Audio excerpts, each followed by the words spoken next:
اعوذ باللہ من الشیطان الرجیم بسم اللہ الرحمن الرحیم نحمدہ و نصلی علی رسول الکریم محترم سامعین و ناظرین کرام، السلام علیکم ورحمۃ اللہ وبرکاتہ۔ آج ہماری گفتگو کا عنوان ہے مفاہمت اور اتحاد و یگانگت کی ضرورت اور اہمیت سیرت نبی صلی اللہ علیہ وسلم کی روشنی میں۔ حضور خاتم النبیین حضرت محمد صلی اللہ علیہ وسلم کو اللہ رب العزت نے قرآن مجید میں رحمت للعالمین کا لقب عطا فرمایا ہے۔ اللہ کی طرف سے نبی کریم صلی اللہ علیہ وسلم کو یہ خطاب عطا ہونا عالم انسانیت کے لیے نہایت ہی مبارک ہے، اس لیے کہ تمام انسانوں اس لیے کہ آپ صلی اللہ علیہ وسلم نہ صرف مسلمانوں ہی کے لیے بلکہ تمام انسانوں کے لیے رحمت ہیں۔ آپ صلی اللہ علیہ وسلم کی آمد ہمارے لیے اللہ کی طرف سے ایک نعمت ہے، جس کے لیے اللہ کا جتنا بھی شکر ادا کیا جائے کم ہے۔ مفاہمتی عمل کے لیے پائیدار حکمت عملی کی تشکیل تعلیمات نبی صلی اللہ علیہ وسلم کی روشنی میں پاکستان اور پوری دنیا کی موجودہ حالات کے تناظر میں نہایت اہم موضوع ہے۔ اس وقت دنیا میں دغا فساد پھیلا ہوا ہے، یہ فلسطین کے حوالے سے، غزہ کے حوالے سے، اور یہ پاکستان اور کشمیر کے مسئلے کے حوالے سے ہمارے ملک کے اپنے کچھ سیاسی حالات ایسے دنیا بھر کے حالات میں دیکھا جائے تو اس میں یہ جو آج کل دغا فساد اس کے لیے پائیدار حکمت عملی کی ضرورت ہے، اور اس کی بنیادی کلید نبی کریم صلی اللہ علیہ وسلم کا اس پر مبارکہ ہے۔ مفاہمتی عمل سمجھنا چاہیے کہ مفاہمتی عمل ہے کیا چیز ہے۔ مفاہمتی عمل اس مراد نزاعی یا اختلافی معاملات کو افہام و تفہیم اور باہمی تعاون کے ذریعے حل کرنے کے لیے کوئی راستہ نکالنا۔ حقیقت یہ ہے کہ خواہ ایک گھر کا معاملہ ہو یا ملک کا اندرونی بیرونی مسئلہ، مفاہمتی عمل کے بغیر معاملات کا حل نکالنا دشوار ہوتا ہے۔ آپس میں لڑائی جھگڑے کا معاملہ ہو یا ملک کی مختلف سیاسی جماعتوں کے اختلافی امور ہوں یا اسی طرح ملک کے بیرونی معاملات ہوں، سب کا حل مفاہمتی عمل ہی کے ذریعے ڈھونڈا جا سکتا ہے۔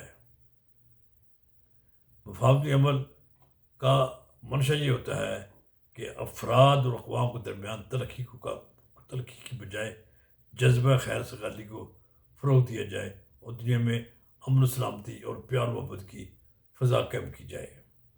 رسول اکرم صلی اللہ علیہ وسلم کی زندگی ایک مسلسل مفاہمتی عمل کا نتیجہ ہے، نمونہ ہے۔ آپ صلی اللہ علیہ وسلم نے جنگ و جدل کے بجائے مفاہمتی عمل سے لوگوں کو قائل کرنے کی ہر ممکن کوشش فرمائی۔ حضور اکرم صلی اللہ علیہ وسلم نے تقریم انسانیت کی داغ بھی ڈالی۔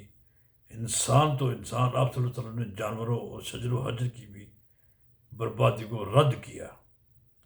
آپ صلی اللہ علیہ وسلم کی طرف سے حجر اسود کی تنصیب کا معاملہ ہمارے سامنے ہے کہ اس اہم معاملے کو آپ صلی اللہ علیہ وسلم نے کس مفاہمانہ حکمت عملی سے حل کیا۔ قبائل کے مابین خون ریزی کے تصادم کے خطرے کو باوقار طریقے سے ہمیشہ کے لیے حل کر دیا۔